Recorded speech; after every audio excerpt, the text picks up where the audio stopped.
किया शिव को, प्रणाम किया माता भवानी को, और गणेश जी को कभी नहीं भूलें। और मैं कहते हुए दुख का अनुभव करता हूं, मुझे नहीं कहना चाहिए। भारत देश के अंदर बहुत सारी विचारधारा ऐसी है, घर में से गणेश को भी निकाल दिया है। अरे कितनी मूर्खता कर रहे हैं। गणेश के बिना हमारा सनातन धर्म कैसे हो सकता है? विनायक के बिना व्यवहार नहीं हो सकता, विनय के बिना क्या हो सकता है?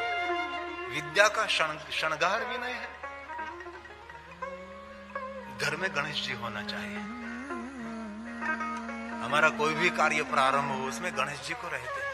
या भगवान व्यास जी ने शिव कथा कहनी है, लेकिन गणेश जी को नहीं भूले। आपके घर में गणेश भगवान होना चाहिए। अरे सुबह में आंख खोले, भगवान गणेश को याद करे। विघ्न हरता है पर मंगल करता भी है। विघ्नेश्वरा वरदा सुरप्रिया लंबोदरा। देवताओं को अति प्रिय गणेश है। गणेश की पूजा करने से माता उमिया भी प्रसन्न रहती है। गणेश की पूजा करने से शिव भी प्रसन्न रहता है। आप कभी अवसर मिले किसी के घर जाओ ने, तो उसके बच्चे का आदर करो तो माता पिता प्रसन्न रहते हैं। व्यवहार कुशलता है। भले तेना घરના બાળકો શેડાવાળા હોય, ભલે ગંગા યમુના બંને વહેતા, પણ એ બાળકોને વહાલ કરો. બાળકોને વહાલ કરો એટલે એના માતા પિતા ખૂબ રાજી થાય. ગણેશજીની આરાધના કરો એટલે શિવ અને પાર્વતીની કૃપા વરસવા લાગે છે. વિઘ્નહર્તા દેવ, મંગલ કરતા દેવ. विघ्नेश्वराय वरदाय सुरप्रियाय देवताओं को प्रिय गणेश जी है. लंबोदराय सकलाय जगद्दिताय, जगत को प्रकाशित करने वाला गणेश है. नागाननाय हाथी का मस्तक धारण करने वाला. नाग का अर्थ होता है हाथी. ये गणेश जी है, ये गणेश भगवान. नागाननाय श्रुति यज्ञ विभूषिताय गौरीसुताय गणनाथ नमो नमस्ते. गौरीसुताय गणनाथ नमो नमस्ते. पुष्पदंत महाराज ने स्तोत्र की रचना करी, लेकिन पहले ओम गजाननम गणेश जी से प्रारंभ किया. ओम गजाननं भूतगणाधिसेवितं कपितजम्बूफलचारुभक्षणम् उमासूतं शोकविनाशकारणं नमामि विघ्नेश्वर पादपङ्कजम्. नमामि विघ्नेश्वर पादपङ्कजम्. पाद का अर्थ होता है चरण, पंकज का अर्थ होता है कमल. आपके चरण कमलों में मैं प्रणाम करता हूँ गणेश भगवान. अरे हमारे आचार्य जी भगवान की पूजा कराते हैं.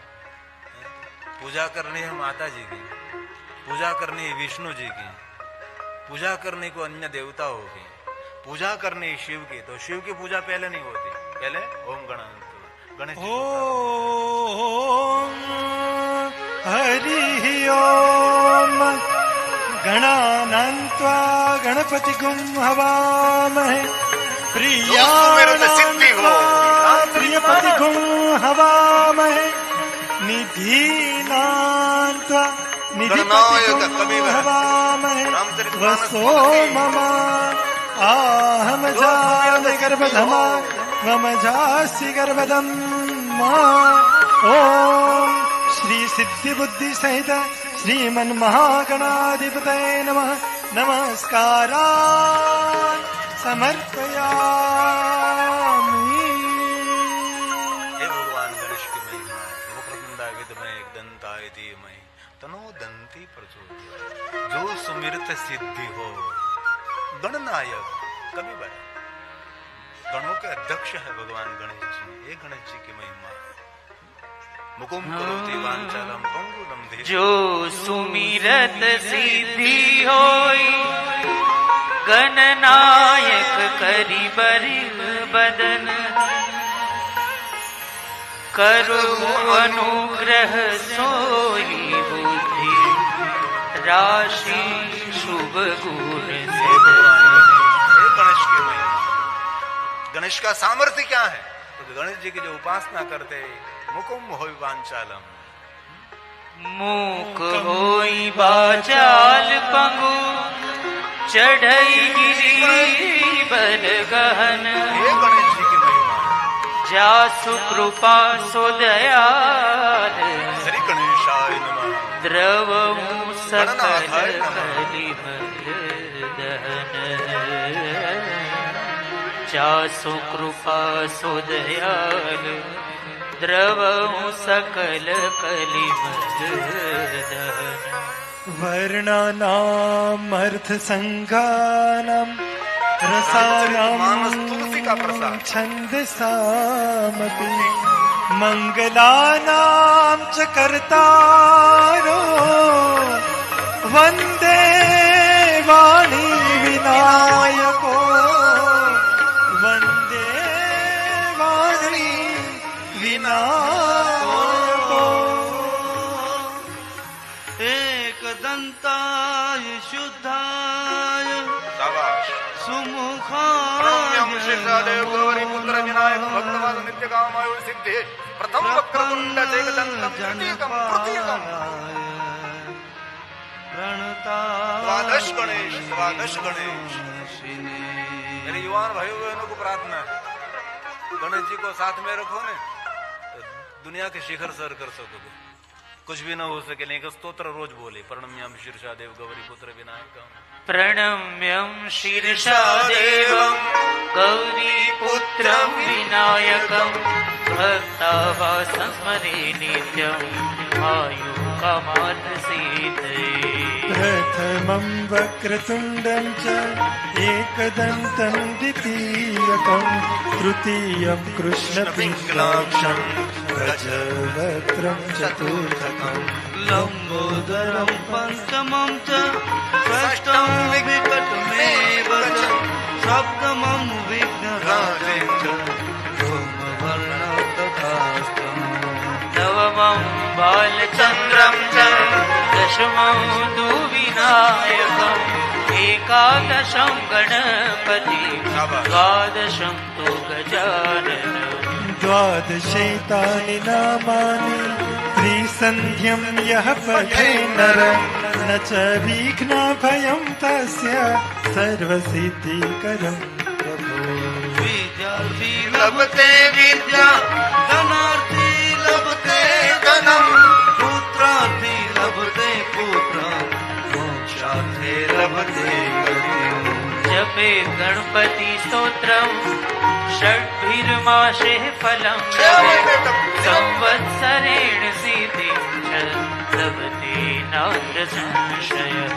अष्टेभ्यो ब्राह्मणेभ्यश्च लिखित्वा यः समर्पयेत्, तस्य विद्या भवेत् सर्वा गणेशस्य प्रसादतः, गणेशस्य इति श्री नारद पुराणे इति श्री नारद पुराणे संकटनाशन नाम गणेश द्वादश नाम स्तोत्रं सम्पूर्णम्। ॐ गणपतये नमो नमः, सिद्धिविनायक नमो नमः, अष्टविनायक नमो नमः, गणपति बाबा ॐ गणपतये नमो नमः, सिद्धिविनायक नमो नमः, अष्टविनायक नमो नमः, गणपति बाबा ॐ गणपतये नमो नमः, सिद्धिविनायक ताली लगाए, ताली महादेव को वाले। अष्टविनायक नमो नमः, गणपति बाबा मोरया। गणपतये नमो नमः, सिद्धिविनायक नमो नमः, अष्टविनायक नमो नमः, गणपति बाबा मोरया। गणपति बाबा मोरया। गणपति बाबा मोरया।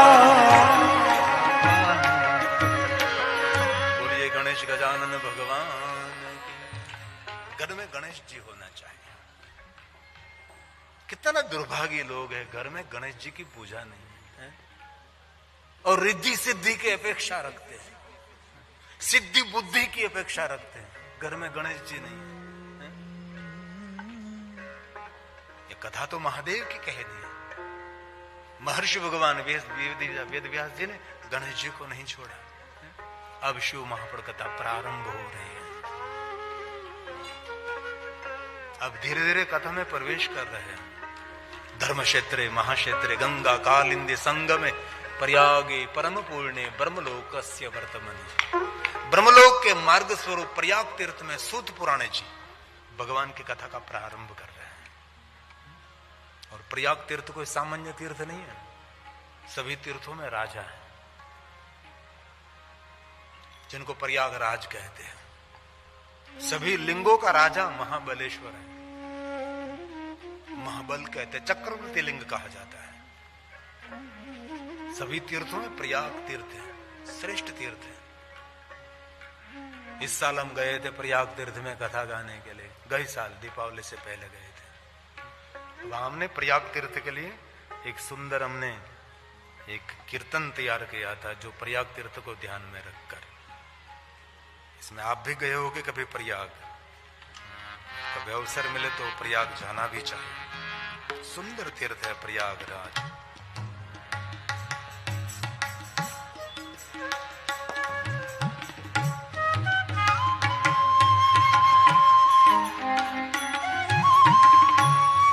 जहाँ गंगा यमुना सरस्वती का संगम है। हमारे सबकी रचना है, सुंदर है। जहाँ वेणी माधव है,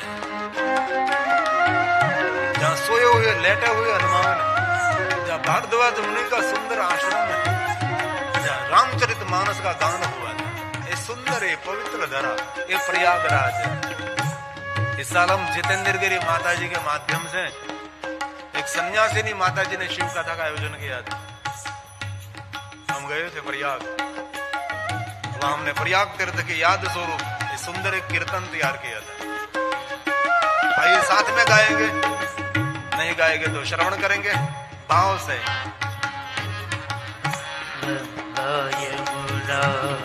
सरस्वती संगम, गंगा यमुना सरस्वती संगम, पावन तीर्थ प्रयाग, पावन तीर्थ प्रयाग, पावन तीर्थ प्रयाग। गंगा यमुना सरस्वती संगम, गंगा यमुना सरस्वती संगम, पावन तीर्थ प्रयाग, पावन तीर्थ प्रयाग।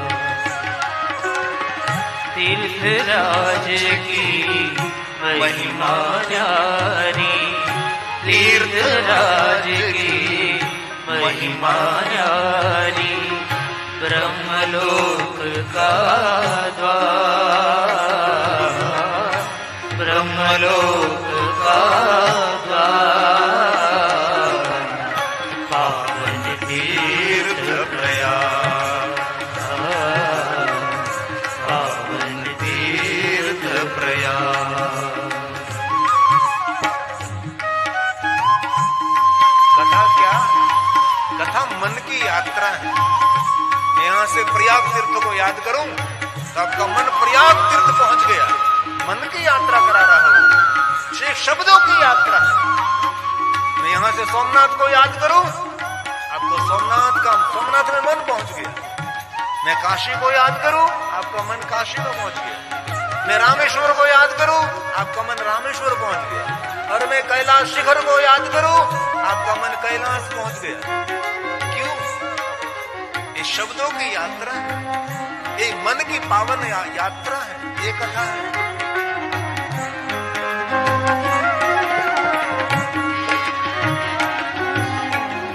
वेणी माधव सखा तुम्हारे, बेटे हैं हनुमान। प्रयाग तीर्थ के सखा है वेणी माधव, वेणी माधव सखा तुम्हारे, बेटे हैं हनुमान। संगम साधु संत जन त्रिवेणी संगम साधु संत जन करे कुंभ का स्नान करे कुंभ का स्नान पावन तीर्थ प्रयाग पावन तीर्थ प्रयाग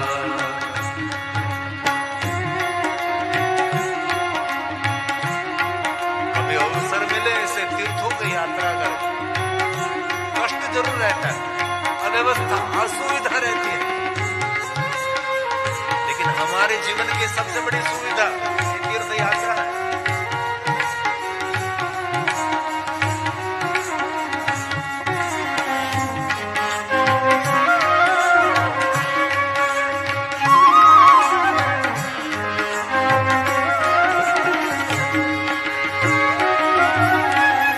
भारद्वाज की तपोभूमि में राम पधारे द्वार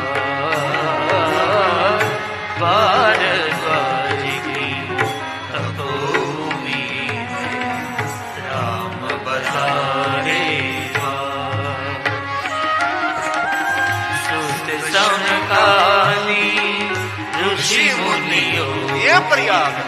सुत सनकादि ऋषि मुनियों की कथा भूमि को प्रणाम कथा भूमि को प्रणाम पावन तीर्थ प्रयाग पावन तीर्थ प्रयाग ध्यान दीजिए, तीर्थराज की महिमा न्यारी तीर्थराज की महिमा न्यारी ब्रह्मलोक का द्वार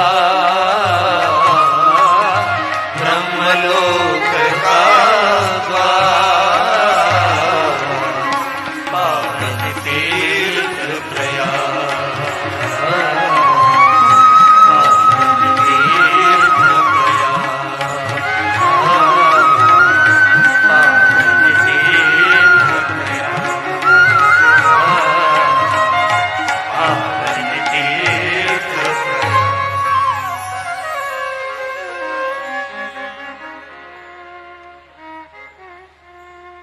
अब हम कथा को प्रारंभ करते हैं। आपके मन में ये लग रहा होगा कि अब कल से तो कथा शुरू होगी, अब प्रारंभ कर रहे, अभी प्रारंभ, कब प्रारंभ करेंगे? अब प्रयाग तीर्थ में शौनक आदि महात्मा सूत जी का सुंदर संबोधन करते हैं। कथा कहने के लिए उसको प्रेरित किया जाता है। कथा वक्ता पर आधारित नहीं, कथा श्रोता पर आधारित है। श्रोता कितना भाव से कथा सुन रहा है और कैसे सुन रहा है। कई कई स्थानों पर हम जाते हैं तो कथा नहीं कहने तो भी कथा निकलने लगती है।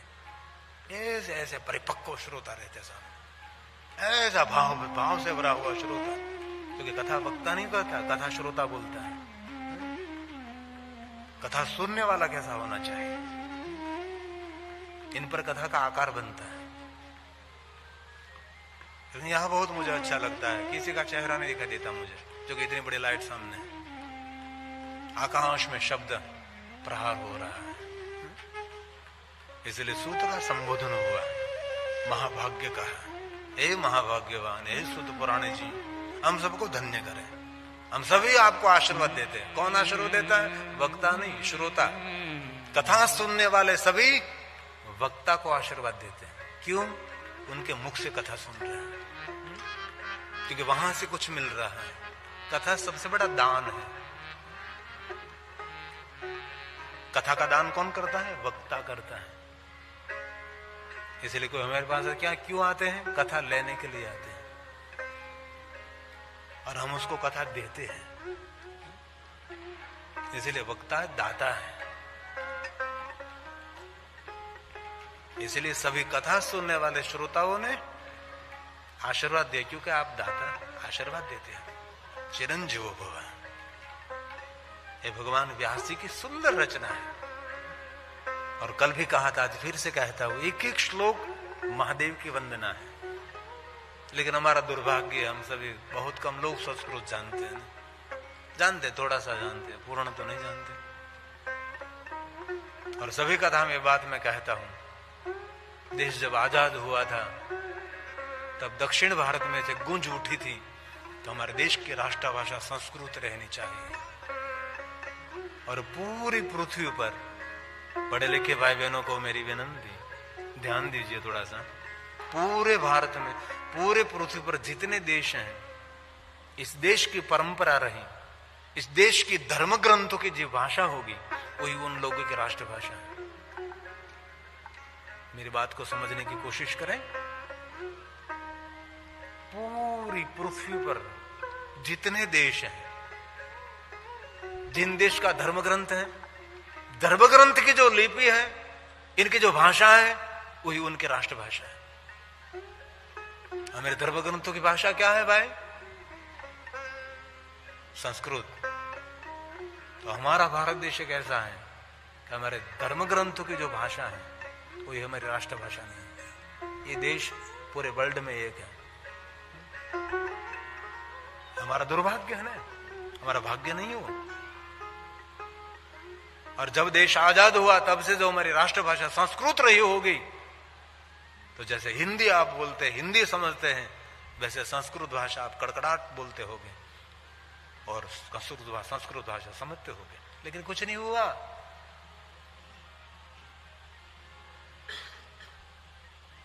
इसलिए सभी श्लोक तो हम नहीं गा रहे हैं, लेकिन कोई कोई श्लोक भगवान के वंदना स्वरूप हम गा रहे हैं। सभी शौनक आदि महात्माओं ने गाए। हे सूत पुराणे जी। सूत सूत महाभाग। कोई भी महादेव का भक्त है वो महाभाग्यवान है। और शंकर जी देव नहीं, शंकर जी महादेव है, महाभाग्यवान। क्या कहा? चिरंजीव सुखी भव यश्रावयसि नस्तात शंकरो परमां कथा। शंकरो परमां कथा। आपको कोई पूछे कल कि रात को 3 घंटे कथा सुन रहे हैं आप, कथा सुनने से क्या मिलेगा? आप क्यों कहा?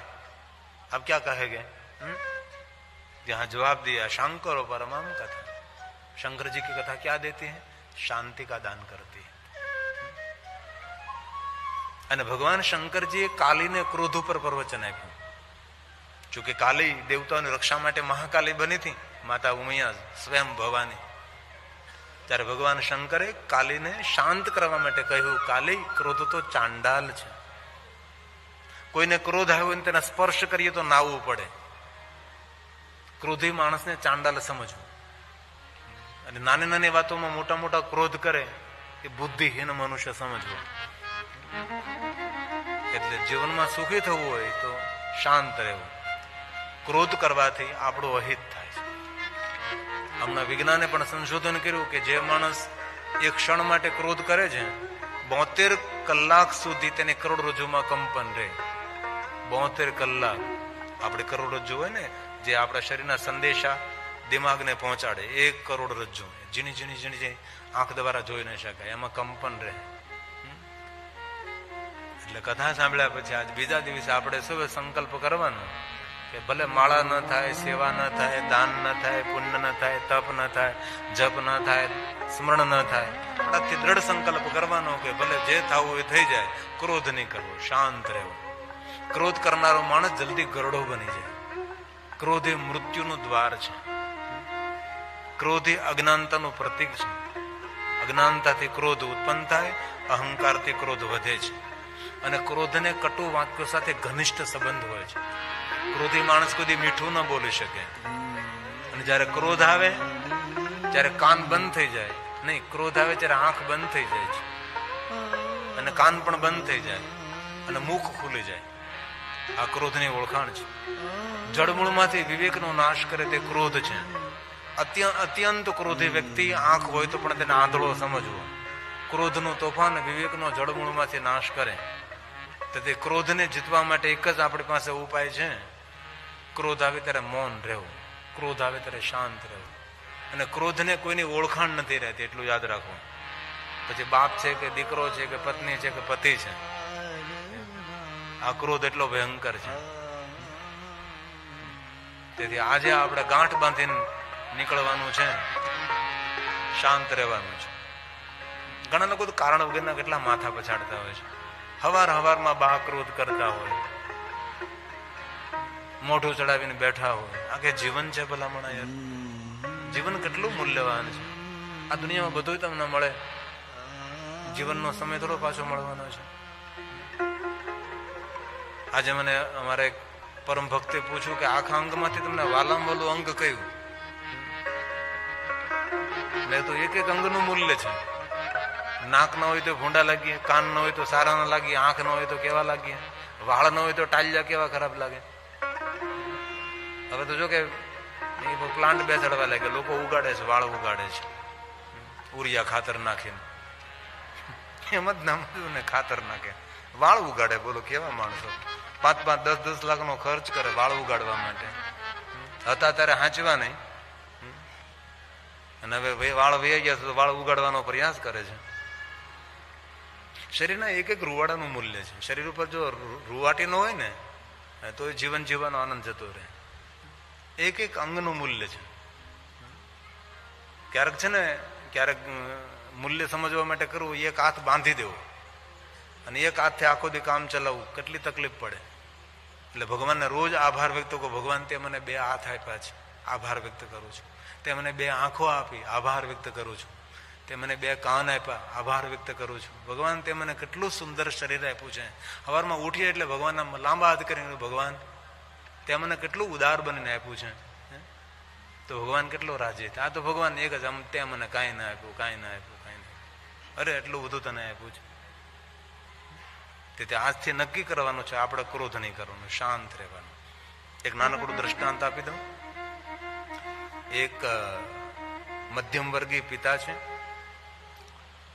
જીવનની મૂડી ભેગી કરીને પહેલી વાર 4 વ્હીલ ગાડી લે છે. એકનો એક દીકરો છે, પણ એટલો તોફાની, એટલો કજાડો છે. અને ઘણા છોકરા એવા હોય, કોઈને ઘરે મહેમાન થાય તો સોફાની આગળથી ન બોલે, સોફાના પાછળથી બે. આપણા ઘરે મહેમાન થઈને આપણને એમ થાય કે ભગવાન 200 કિલોમીટરનું વાવાઝોડું સારું, પણ આ જાય તો સારું. અહીંથી એવા તોફાની છોકરા મોઢે ચડાવેલા હોય. તમારા છોકરા તમારી ઓળખાણ છે ભાઈ. કોઈના ઘરે જાય તો થોડું સમજાવીને જાય કે બેટા મહેમાનથી જાય છે, શાંત રહેજે, શાંતિથી બેસી જજે. આપણા છોકરાને બટકા ભરી જાય, આપણા છોકરાને રમકડા લઈ જાય, રમકડા તોડી નાખે. આવા કજાડા છોકરા ઊંધા ગોઠણ નાખીને બેઠું હોય માના ખોળામાં, ન વાત કરવા દે, ન વાત સાંભળવા દે. આવી ધાંધણિયા ધોણાવતા છોકરા હોય છે. ખબર નહીં કે આ ચોઘડિયામાં જન્મા હોય. એવા જ ને યાર. તો યાર એટલો તોફાની છોકરો, માથા પકાવે એવો તોફાની. એમાં બન્યું એવું કે આ મધ્યમ વર્ગીય પિતા એટલે થોડી ઘણી મૂડી ભેગી કરી જીવનમાં પહેલી જ વાર ગાડી લાવ્યો છે, અને 4 વ્હીલ ગાડી આંગણામાં ઉભી રાખી છે. અને હરખ થાય ને કે ગાડીની પૂજા કરો. પેલો મધ્યમ વર્ગીય પિતા ઘરની અંદર કંકુ ચોખા લેવા જાય છે. ત્યાં તો એનો દીકરો ભાળી ગયો, બાપા ગાડી લાવ્યા છે. હાથમાં પથ્થર લઈ ગાડીની પૂજા કરી નાખી, ગાડીની સુંદર પૂજા કરી નાખી. અને બાપ જોઈજો કેલા છોકરા, જીવનની મૂડી ભેગી કરીને મેં આ સુંદર 4 વ્હીલ ગાડી લીધી, તું આ પથ્થર લીટા પાડી દીધા મારી નવી ગાડીને. ચોખા ને કંકુ મેઘ પડતા અને બાપને આવ્યો ક્રોધ, અગ્નિ જ્વાળા ઉપર પ્રગટ થઈ, છોકરાને પકડ્યો છે. તોફાન ની કઈ હદ હોય ને તારી કઈ, અને એવો માર્યો ફટાફડે. પપ્પા નહીં, પણ ક્રોધ કાન બંધ કરી દે છે.